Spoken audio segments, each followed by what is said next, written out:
တရားမြတ်ဆုံးယရဏတရားမြတ်ဆုံးယရဏသံဃာမြတ်ဆုံးယရဏ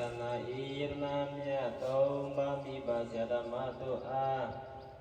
အယောအသေးလေးများလက်ဆုံးမိုး၍ရှိကိုပူဇော်ဘုံမြော်မှလျောကတောကြိုက်တော်ကောင်းမှုကုသိုလ်ကစေတနာ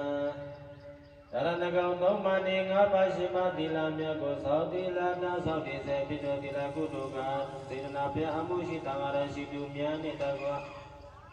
တရားပညာတို့ကြကုန်သောယောဂီသူတော်စင်ပေါင်းတို့အားဆက်ကလူသားလုံးကျွရတော်ဒါနကုသိုလ်ကစေတနာနေပြည်တော်သာသောတမြာလောလဝရိယဥဒ္ဒတပွားမြတ်စင်ကြအောင်မေရတော်ဘာဝနာမယကုသိုလ်ကစေတနာဤစေတနာကောင်းမှုတို့ကြောင့်ဤကတိခြေဆ၍နိဗ္ဗာန်ရအတိတောင်ဖြစ်တဲ့ဘဝတိုင်းတို့၌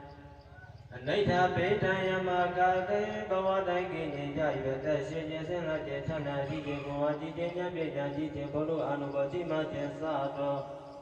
အကျိုးတို့တရားကိုယ်ဒီဘဝမချပြည့်စုံနိုင်ကြပြည့်လျင်တတသီလသုဒ္ဓသာကပညာဟိတောဟောတပါတိရောသူတော်ကဥစ္စာယရဏခုနပါးတို့နှင့်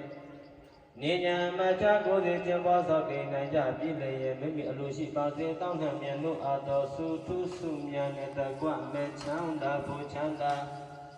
နိဗ္ဗာန်ချမ်းသာများကိုလွယ်ကူစွာချမ်းချမ်းမာမာချမ်းချမ်းသာသာ